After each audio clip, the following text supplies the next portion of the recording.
नमस्कार दोस्तों, मैं रजनी सशक्त एम्पावरिंग लाइव्स के हिंदी चैनल पर आपका बहुत बहुत स्वागत करती हूँ। आज हम एक नया टॉपिक लेके आए हैं, सेंसरी डिफ़िकल्टीज। बहुत सारे आप में से बहुत सारे लोगों ने सेंसरी वर्ड बहुत सुना होगा, है ना।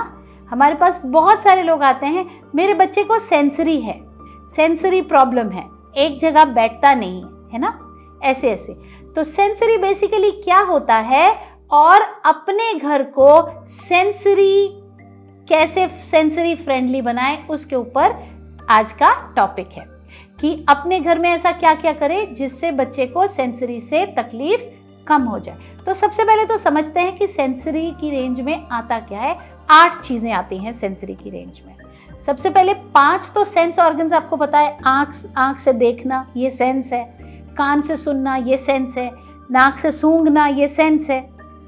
जीभ पर टेस्ट, ये सेंस है। और स्किन पर टच, ये सेंस है। ये 5 हमें मालूम है, ग्रेड 1 में हमने पढ़े थे। अब सेंसरी का क्या मतलब होता है, इनमें कुछ ऊपर नीचे है, यानी कि या तो स्वाद पता ही नहीं लगता, या फिर कोई चीज़ खाता है तो बहुत ज़्यादा परेशान करता है, खाएगा नहीं, थूक देगा, ज़्यादा पता लग रहा है। या फिर कई बार जैसे मेरे बेटे को होता था, उसको पर्टिकुलर एक जैसे अंडा खाने से, बॉयल अंडा खाने से या तोरी खाने से उल्टी होता था। वो सेंसरी था क्योंकि उसके अंदर में वो टिकल करता था। तो सेंसरी का मतलब ये नहीं है कि ये ठीक नहीं हो सकता। वक्त के साथ, उम्र के साथ, खाली उम्र के साथ नहीं, लेकिन एफर्ट डाल के, सही डायरेक्शन में एफर्ट डाल के इसे बहुत हद तक रिड्यूस किया जा सकता है और बहुत सारे केसेस में ये ख़त्म भी हो जाता है। तो इससे पहले कि मैं आपको ये बताऊं कि कितने सेंसरी और है, 5 तो मैंने ये बताए, इसमें 3 और हैं। तो अगर आपको ये कंटेंट पसंद आ रहा है, अच्छा लग रहा है, समझ आ रहा है, तो लाइक प्रेस कीजिए, शेयर कीजिए अपने जानने वालों के साथ में, सब्सक्राइब कीजिए हमें और बेल नोटिफिकेशन को ऑन कर दीजिए ताकि आपका आगे कोई भी वीडियो मिस ना हो जाए। तो चलिए आगे बढ़ते हैं, सेंसरी के बारे में थोड़ा और जानते हैं। और जैसे कि मैं कहती हूँ कि हर पेरेंट के लिए ये बहुत ज़रूरी है कि उनको नॉलेज होनी चाहिए ऑटिज़म की, तभी वो बच्चे के साथ कुछ जस्टिस कर सकेंगे।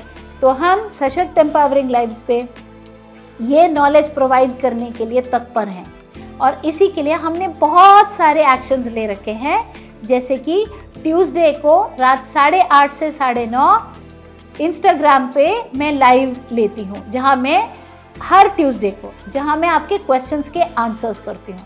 क्योंकि एक बात ध्यान लीजिए, यदि आप मेहनत डालेंगे, सीखेंगे, तभी बच्चे का बेनिफिट होगा। खाली आउटसाइड थेरेपी से नहीं होगा।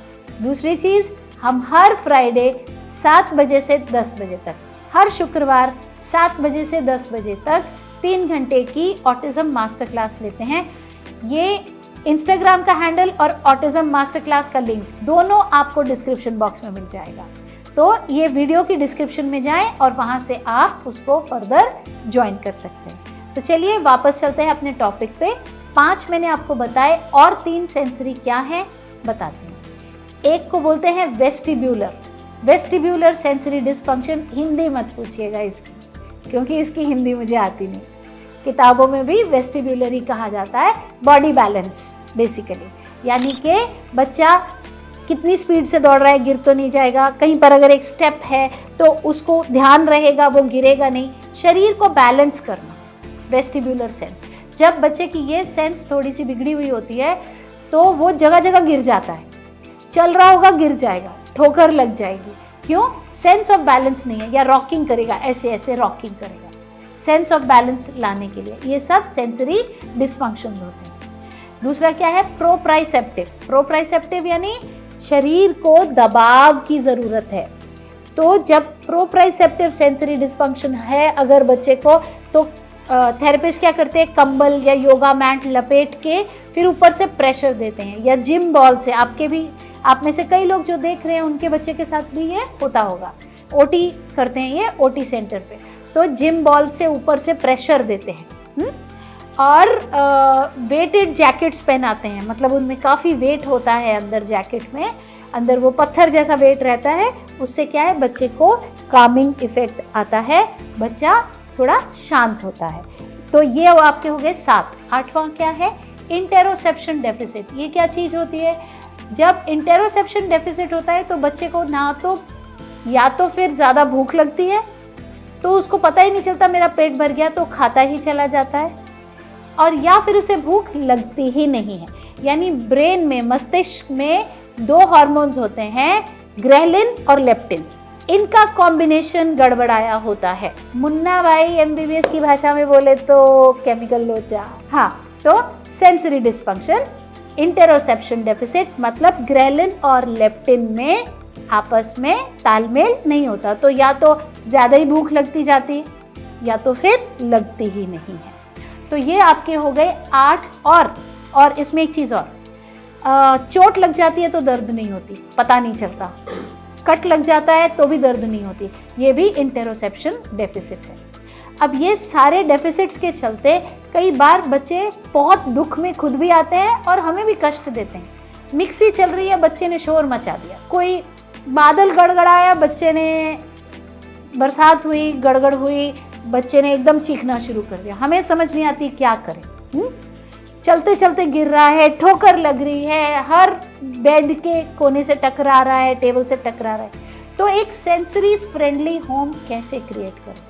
सबसे पहले तो जो चीज़ें हम अवॉइड कर सकते हैं, यानी कि बेड के जो कोने हैं या आपकी अलमारी के किसी भी चीज़ के कोने हैं, उन्हें तीखा मत रहने दीजिए, उन्हें गोल कर दीजिए, ताकि अगर हम कोशिशें दे दे के सिखाएं और फिर भी बच्चा टकरा जाए तो भी उसे चोट ना लगे। ठीक है। दूसरी चीज़, वेट मत करिए कि असली कब गड़गड़ होएगी और फिर बच्चा घबराएगा। आपके टीवी के ऊपर, आज की डेट में हर घर में स्मार्ट टीवीज़ हैं, तो अपने स्मार्ट टीवी पे यूट्यूब चलाएं। यूट्यूब में बादल का गड़गड़ाना, ये आपने लिख के चला दिया, थंडरस्टॉर्म एंड लाइटनिंग ऐसा लिख दिया, आपको इतने सारे वीडियो आ जाएंगे। उसको फुल वॉल्यूम पे करिए, बच्चे को बहुत सारा प्यार करिए, गोल एकदम पकड़ लीजिए, साथ में अपने चिपका लीजिए और उसको कहिए I love you, don't worry, सब ठीक है, दिस इज इन कंट्रोल, हमें प्रॉब्लम नहीं होगी। धीरे धीरे उस गड़गड़ाहट की आवाज़ के नज़दीक लेके जाइए, वो डरेगा, वो चीखेगा, आप और प्यार से, गुस्सा नहीं करेंगे, क्या कर रहे हो, ऐसा नहीं करेंगे, क्या कर रहे हो, क्या डर रहा हूँ, तकलीफ में आ रहा हूँ, क्या कर रहे हो, क्या होता है ना। तो प्यार से, बहुत प्यार से उसको ऐसे ऐसे एकदम सहारा देते हुए और बोलेंगे कुछ नहीं है बेटा। उसका हाथ लेके टीवी को टच करेंगे, अब वो तो टीवी है, वहाँ से तो कुछ होने वाला नहीं, तो उसको टच करेंगे, देखा सेफ है, कोई प्रॉब्लम नहीं है। ऐसे कभी उसको म्यूट कर देंगे, कभी तेज कर देंगे, कभी आवाज़ कम कर देंगे।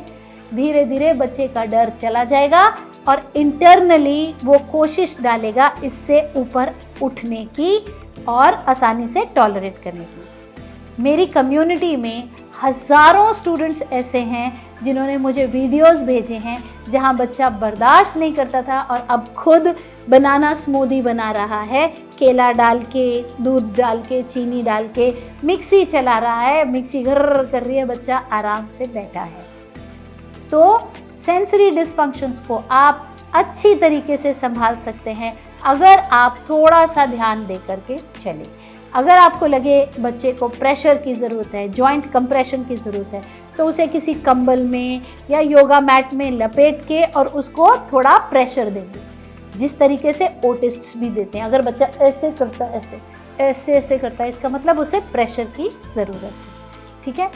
और जैसे मैंने आपको बताया वेस्टिब्यूलर के लिए, तो सारे कोने जो हैं उनको आप राउंड कर्वी कर दीजिए ताकि बच्चे को वो चुभ ना जाए। आवाज़ के लिए आप इस तरीके से बच्चे को धीरे धीरे तैयार करेंगे। टेस्ट के लिए भी आप धीरे धीरे बच्चे को तैयार करेंगे, थोड़ा थोड़ा देंगे जो चीज़ उसको तकलीफ देती है और बोलेंगे दांत के नीचे रख के इसको चबाओ पे। उससे क्या होगा, धीरे धीरे बच्चे का कॉन्फिडेंस बढ़ेगा और सेंसरी का एलिमेंट डाउन हो जाएगा। आई होप, आशा करती हूँ आपको आज की वीडियो अच्छी लगी होगी। अगर अच्छी लगी तो लाइक दीजिए, सब्सक्राइब नहीं किए हैं तो कर लीजिए, बेल नोटिफिकेशन को प्रेस कर दीजिए ताकि आगे कुछ मिस ना हो जाए। और सीखना चाहते हैं, इंस्टाग्राम का हैंडल डिस्क्रिप्शन में है, मास्टर क्लास का लिंक डिस्क्रिप्शन में है। सीखते रहिए, बच्चे को मदद करते रहिए। हर ऑटिस्टिक बच्चा जीते, हर माँ बाप जीते। Thank you.